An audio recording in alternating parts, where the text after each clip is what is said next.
Hello guys, myself Pankaj Verma from LTI employ. आज मैं आपको एक्सप्लेन करूंगा एलटीआई का ट्रेनिंग प्रोसेस कैसा होता है इंटरव्यू। तो काफ़ी लोगों की रिक्वेस्ट आती है कि एक्सप्लेन करने के लिए कि कैसे होते हैं ताकि वो प्रिपेयर कर सके। तो आज मैं आपको एक्सप्लेन करता हूँ। कभी भी आप एलटीआई के इंटरव्यू को जाओगे तो आपको बेसिकली दो टेस्ट देने होते हैं। एक एप्टीट्यूड होता है, एक कोडिंग प्रोग्रामिंग और प्रॉब्लम सॉल्विंग होता है, जो आजकल हर एक कंपनी का बेसिक रिक्वायरमेंट होता है। अगर आप एप्टीट्यूड सॉल्व करते हो सिर्फ खाली, तो आपको गेट वन असाइन होता है, यानी कि 3.5 लाख होता है। ताकि उस आपको उसमें एप्टीट्यूड, फिर बाद में आपका जीडी भी अलग से होगा एंड फिर आपको इंटरव्यू देना पड़ता है। अगर आप एप्टीट्यूड प्लस कोडिंग दोनों सॉल्व करते हो तो आपको गेट टू असाइन होता है, यानी कि 5 लाख होता है। तो एप्टीट्यूड प्लस कोडिंग आपने सॉल्व किया, फिर आपको डायरेक्ट इंटरव्यू देना पड़ता है। आपके लिए जीडी नहीं होगा फिर। और ये जो गेट वन और गेट टू का जो ऑफर है, 3.5 और 5, ये वेरी होता है according to your college status. अगर आपका कॉलेज का स्टेटस अच्छा है तो आपको gate two and gate three offer करेंगे। गेट थ्री में 7 या 6.5 होता है उनका पैकेज। तो आपके कॉलेज के स्टेटस के हिसाब से वो आपको ऑफर करते हैं। एक बार आपका एलटीआई में सिलेक्शन हो जाता है तो आपका आता है फिर ट्रेनिंग पीरियड। तो एलटीआई तो varieties of the training provide करता है, जैसे कि सॉफ्टवेयर इंजीनियरिंग हो गया तो आपको ऊप सिखाएगा, जावा, पाइथन, लिनक्स, यूनिक्स आपको सिखाएगा। फिर बीआई टूल्स हो गया, business intelligent tools like tableau, power BI, Lokur, ये आपको सिखाया जा सकता है। फिर ईटीएल टूल्स हो सकता है, Informatica, Oracle data integration, AWS glue. अगर आपको डेटा इंजीनियर या कि बैकएंड में आपको काम करना पड़े तो SQL, PL SQL, Oracle, Snowflake, big data की आपको ट्रेनिंग मिल सकती है। एलटीआई क्लाउड बेस पे भी डील करता है तो आपको एज्यूर, स्नोफ्लेक और गूगल क्लाउड, एडब्ल्यूएस सिखाया जा सकता है। एलटीआई आईओटी बेस पे भी डील करता है, बट लेकिन करंटली मुझे इसका कुछ आइडिया नहीं है क्योंकि मैं आईओटी बैकग्राउंड से नहीं हूँ। बट लेकिन मैंने काफ़ी सारे एम्प्लॉयज देखे हैं कि उनका डेजिग्नेशन या फिर रोल आईओटी बेस्ड होता है। तो एलटीआई आईओटी बेस पे भी डील करता है।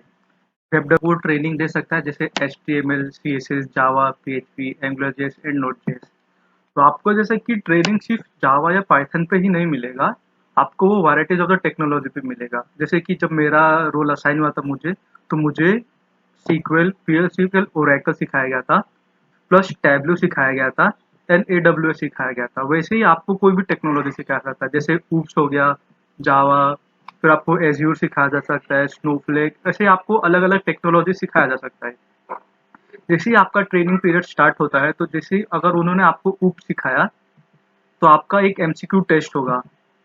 वो आपको एमसीक्यू टेस्ट पास करना पड़ता है। अगर आप फर्स्ट अटेम्प्ट पे नहीं पास करते तो आपके पास एक सेकंड चांस होता है, ताकि वो फिर से आप दे सको। अगर आप तब भी नहीं क्लियर कर पाते तो आपको एलटीआई डायरेक्ट टर्मिनेट कर देता है, यानी कि निकाल देता है। अगर आपको उन्होंने जावा सिखाया तो उनको आपको फिर प्रोग्रामिंग और प्रॉब्लम सॉल्विंग स्किल भी टेस्ट करते हैं। तो आपको एक वो लोग टास्क देंगे, वो कंप्लीट करना होता है। तो बहुत ईजी होता है, यानी कि ज़्यादा कॉम्प्लिकेटेड नहीं होता है। तो आपको वो भी क्लियर करना करना पड़ता है। अगर आपको सीक्वल या पीएल सीक्वल मिलता है सीखने को, तो आपको वो जॉइंस टेस्ट करेंगे, आपको एक टास्क देंगे, बोलेंगे आपको मुझे ये डेटा चाहिए वो रिट्रीव करके देने को। तो आपको वो डेटा इंजीनियरिंग में आपको वो टेस्ट कर सकते हैं वो। जैसे ही आपका ट्रेनिंग प्रोसेस खत्म होता है तो आपको एक प्रोजेक्ट बनाना होता है। आपको प्रोजेक्ट खुद से डिसाइड कर सकते हो, या फिर एक मेंटर होता है प्रोजेक्ट के लिए जो आपको बताएगा कि आप इनमें से कोई भी एक टॉपिक सिलेक्ट कर लो और इनमें से कोई भी एक प्रोजेक्ट मुझे बना के दो। जैसे कि होटल मैनेजमेंट हो गया, होटल बुकिंग हो गया, एक्सेट्रा, वो आपको दिया जाता है। जब आप वो प्रोजेक्ट बना देते हो तो आपको मेंटोर को दिखाना पड़ता है, एंड उसको एंड वही उसको एक्सप्लेन भी करना पड़ता है, क्योंकि आपको लेटर ऑन वो प्रोजेक्ट आपको किसी सीनियर को दिखाना पड़ता है जो एलटीआई में होता है, या फिर कोई डायरेक्टर आ सकता है, एंड वो उसके बेसिस पे आपका वो प्रोजेक्ट को बोलेगा एक्सप्लेन करने को, एंड आपका स्किल्स को टेस्ट भी करेगा, एंड आपका कॉन्ट्रीब्यूशन टुवर्ड्स द प्रोजेक्ट वो भी टेस्ट करता है।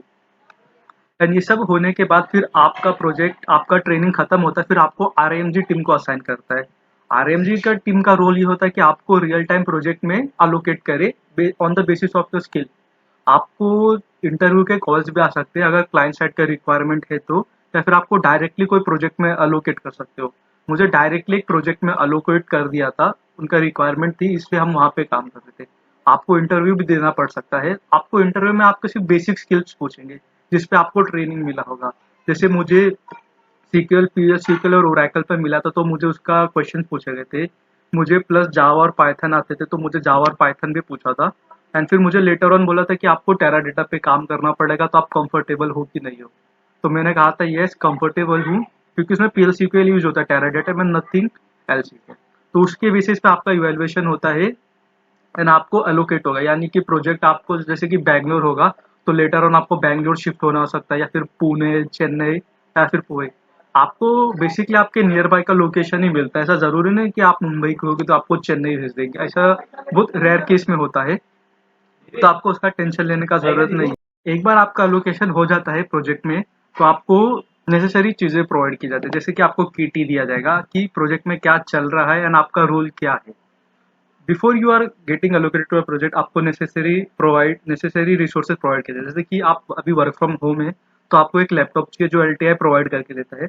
आपको आपका मैनेजर ही आपके बिहाफ में रिक्वेस्ट रेज करेगा, या फिर आपको रिक्वेस्ट रेज करने को बोलता है।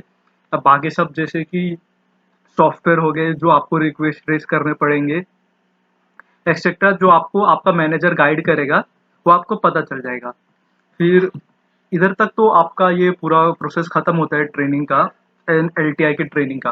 अभी मेरी तरफ से थोड़े टिप्स है जो आपको फॉलो करेंगे तो आपको अच्छा रूल्स मिल सकते हैं। जैसे LTI में अगर आपको जैसे कि जावा या पाइथन आता है, तो आपको उसके फ्रेमवर्क्स भी आने थे, जैसे फ्लास्क हो गया, नमपाई, पांडा, जेंगो। या फिर आपको जावा आता है तो स्प्रिंग फ्रेमवर्क या हाइबरनेट सीख लो। ये आपका एक प्लस पॉइंट होगा, क्योंकि आप ये सब आएगा तो आप अपने ट्रेनिंग प्रोजेक्ट्स में आप वो अप्लाई कर सकते हो। तो आपके सीनियर को लगेगा कि इसने कुछ एक्स्ट्रा सीखा है बाकी लोग से, तो आपको डायरेक्टली डेवलपमेंट में भी डाल सकते हैं वो लोग। वो आपके लिए एक प्लस पॉइंट हो सकता है, इसलिए आप वो सीखोगे तो अच्छा होगा। अभी कुछ लोगों को जैसे कि प्रोग्रामिंग नहीं पसंद होता है या फिर नहीं आता है, तो वो लोग पावर BI टूल सीख सकते हैं, जैसे कि टैबलू, पावर BI, जिसमें ड्रैग एंड ड्रॉप होता है, जिसमें चार्ट्स बनाने होते हैं, पाई चार्ट, जिसमें प्रोग्रामिंग बहुत मिनिमम होता है और वो भी रेयर केस में यूज हो सकता है। तो वो लोग वो सीख सकते हैं, या फिर ETL टूल सीख सकते हैं, इन्फॉर्मेटिका, ओरेकल डेटा इंटीग्रेशन।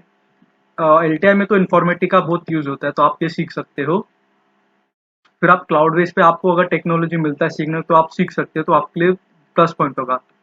अगर आप स्नोफ्लेक सीखते हो, जो करंटली अभी ट्रेंड है मार्केट में, क्योंकि वो cloud based data warehouse है या डेटा बेस है, काफी सारे प्रोजेक्ट LTI में वो स्नोफ्लेक पे बेस्ड है, तो आप वो सीखोगे और आपको एक प्लस पॉइंट होगा।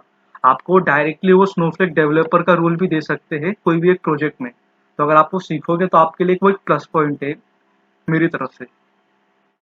तो इधर तक तो मैंने सब कुछ एक्सप्लेन कर दिया आपको। अगर कुछ डाउट होगा तो आप कमेंट सेक्शन पे आप बताओ, मैं आपको एक्सप्लेन कर दूंगा। Thank you very much.